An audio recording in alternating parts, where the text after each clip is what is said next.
Real.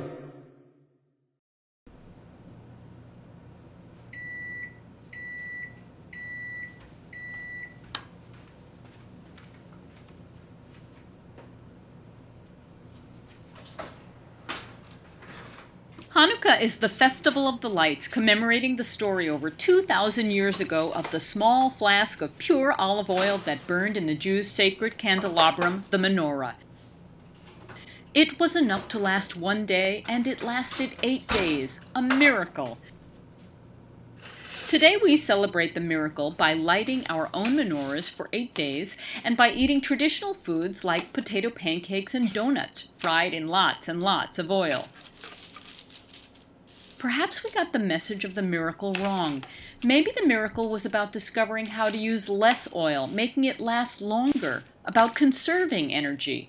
And the idea of consuming food fried in barrels of oil is about as appealing as a war over oil, or a war over anything. That's why I was so thrilled when I came up with this easy, delicious, evolved recipe using only 2 tablespoons of olive oil, 3,000% less than the traditional fried version. Reel's baked potato pancakes are for everyone. They don't contain eggs or cheese, and they're gluten-free. Great for a main dish, a party appetizer, or even breakfast in place of hash browns. Let's start a new tradition of baked potato pancakes for our health and the health of the planet. Like the season, this recipe is something to celebrate. And don't forget to turn off the lights.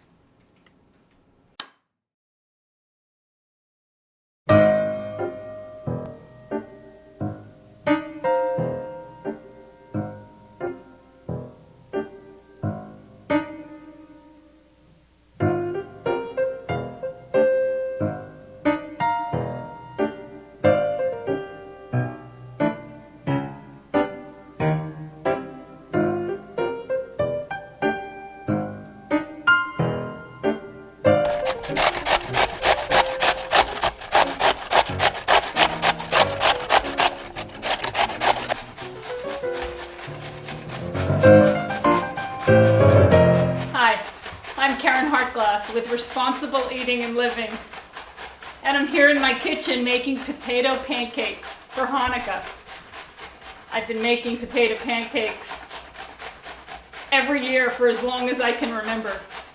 When I was a little girl in Sunday school, we'd all get together. There were tables and tables of kids of all ages, and we'd be grating potatoes. It seemed like forever, and onions too. And then the adults would mix them up together, add some eggs, and fry them up, and then we'd all get to enjoy them. And I've helped my mother in the kitchen making potato pancakes just for so long. And then when I got older, of course I would make potato pancakes. And I've modified the recipe sometimes. When I became a vegan, I started making potato pancakes without eggs. A few years ago, I started making potato pancakes without wheat flour to make them gluten-free.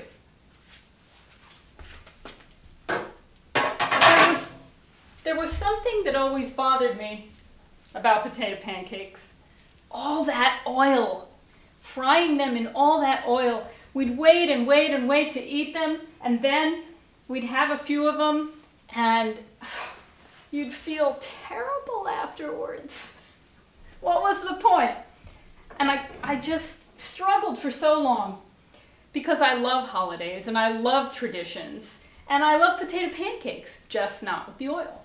Well, I finally figured out what to do, and we're going to do that right now. Baked potato pancakes, potato latkes.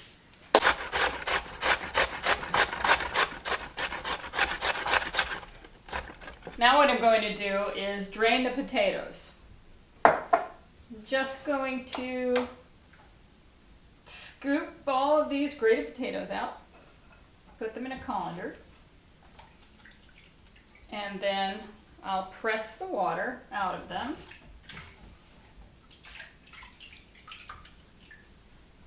I don't know if you noticed this, but I keep the peel on the potato. I didn't peel these potatoes. I remember when I was young, we first had to peel the potatoes and then grate them. It seemed like it took forever.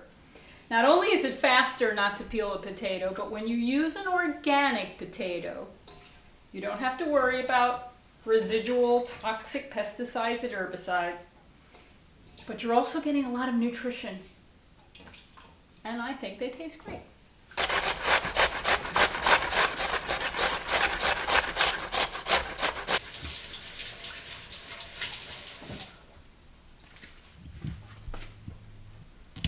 All right, now what I'm going to do is I've already grated some onion, and I've got a little salt.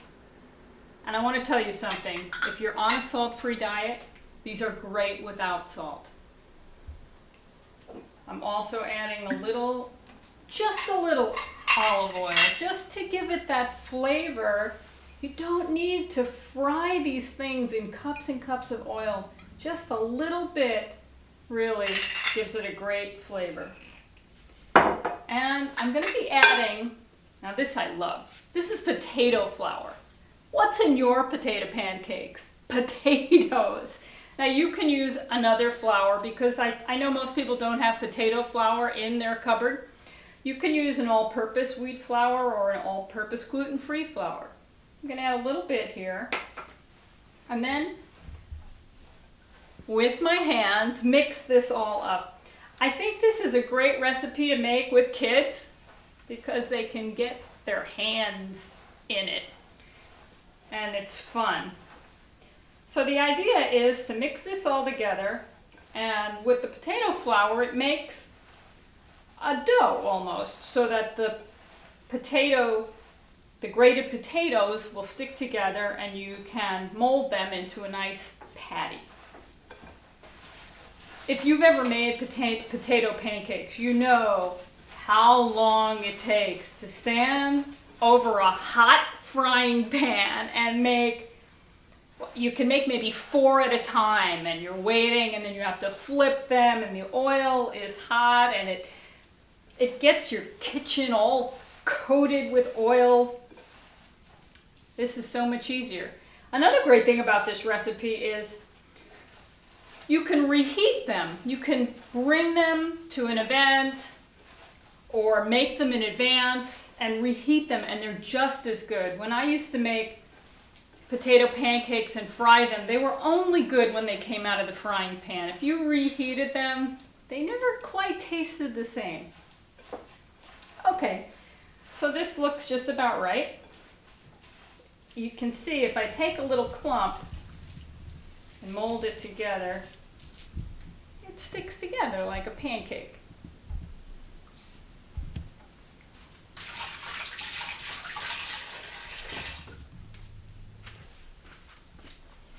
Now with this mixture that we've made, you can make plain potato pancakes. But what I like to do, I like to divide up the mixture in 4 parts. With one part I make plain potato pancakes, and then with the other 3 parts I flavor them with different ingredients. And let's start with 1/4.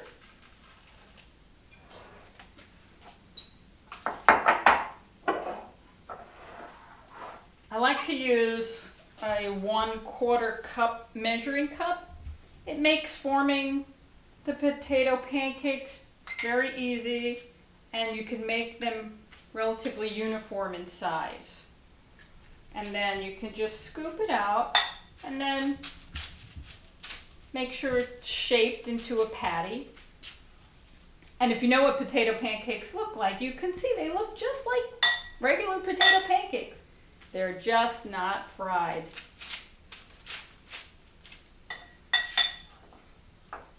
This recipe makes about 36 pancakes. And that's a lot of good pancakes.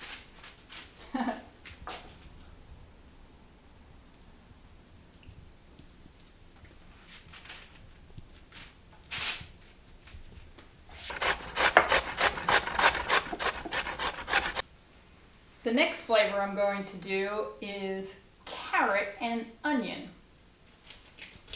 Okay, I'm going to take another quarter of this mixture. And what I've done here is I've sauteed onions and grated carrots. Going to mix that together. What I like about this one is the color of the orange carrot that pops through a little bit. As I mentioned before, if you don't like to manually grate and you have a food processor, you can grate the potatoes, the onions, and the carrots. You can do it all at one time. It's really fast and it's really easy.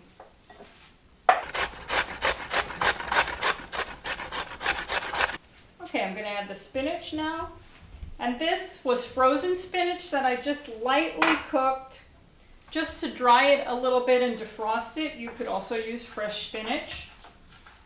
This is one of my favorites. I love potato and spinach together. When I was young, my mom used to mix spinach in my mashed potatoes. That was the only way she could get me to eat my spinach. A lot has changed since then. I eat a lot of dark leafy green vegetables.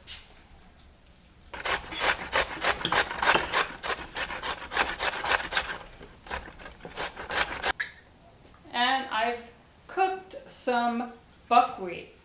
If you're not familiar with buckwheat, it's really a delicious food, and you cook it like rice. It cooks up in about 20 minutes, and it has a really lovely, nutty flavor. It goes great with potatoes. I'm going to get another pan.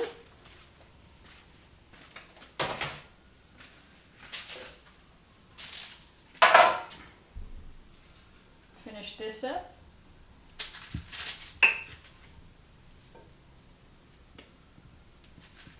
Now, when we serve potato pancakes, they're typically served with tofu sour cream. You can also buy it in most supermarkets today. And then applesauce is also served with the potato pancake. So while the pancakes are baking, we'll make some homemade applesauce.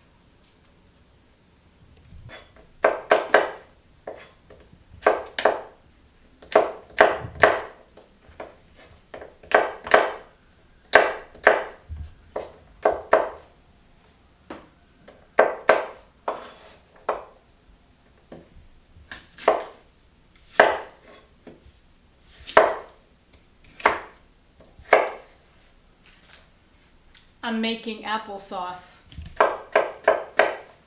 It can't get any simpler than this. It's just apples. And like in my potato pancake recipe with the potatoes, I don't peel my apples either. Make sure they're organic.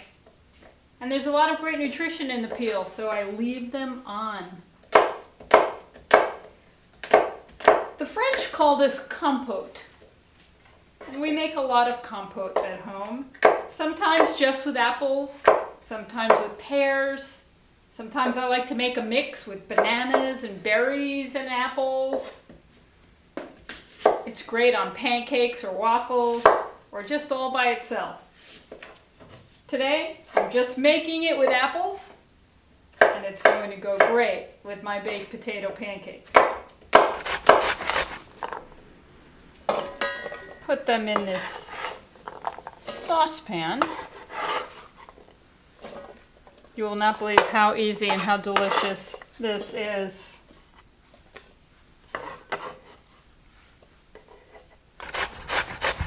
Okay, very simple. I just like to add a little bit of water, not a lot, just a little, so that when I cook it, the water will heat up first, and then as the apples soften, they'll start to cook in their own juice. It's that simple. Oh, that looks good. That looks looks good. The apples are soft, and what I'm going to do now is use this hand immersion blender and blend it all up. You can always use a regular blender or a food processor if you don't have one of these, but I think these are great. But you have to be careful. The apples are hot.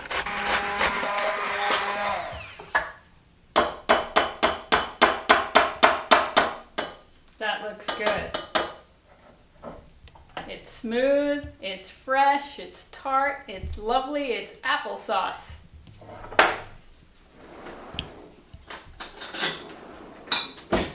I'm just going to put it in a little bowl.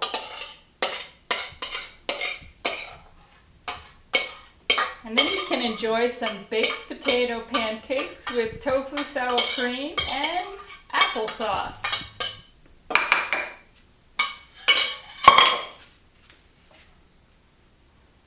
That's good.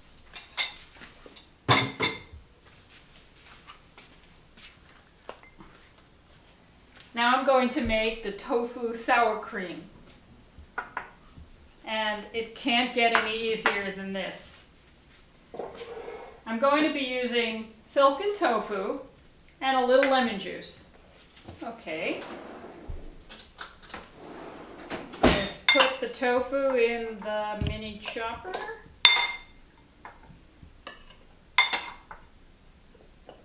Now, depending on the kind of blender that you have, you may need to add a little more liquid to get things moving. You may not.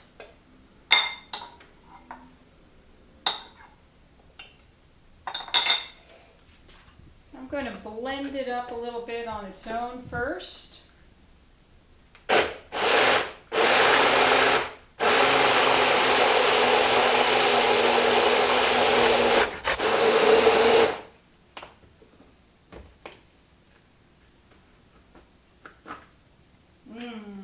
That looks good. A little more lemon juice.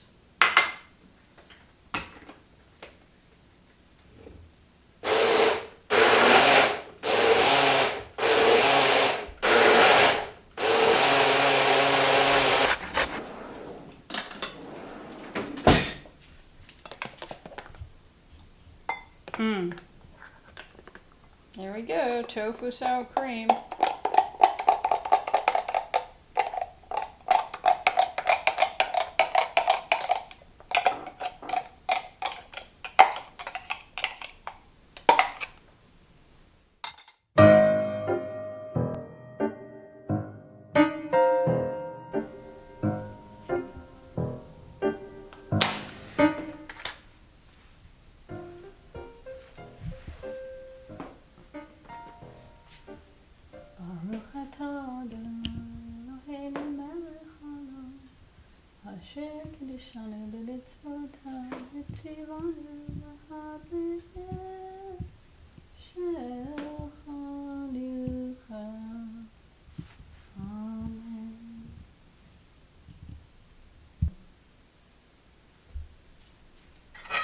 Okay, let's dig in.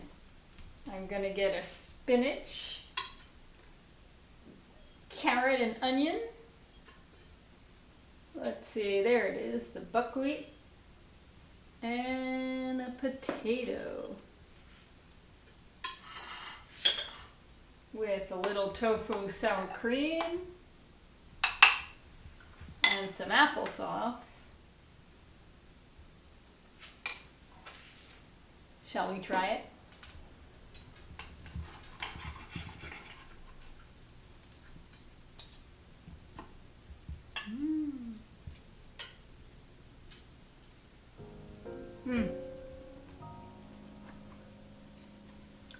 Happy Hanukkah. Happy holidays.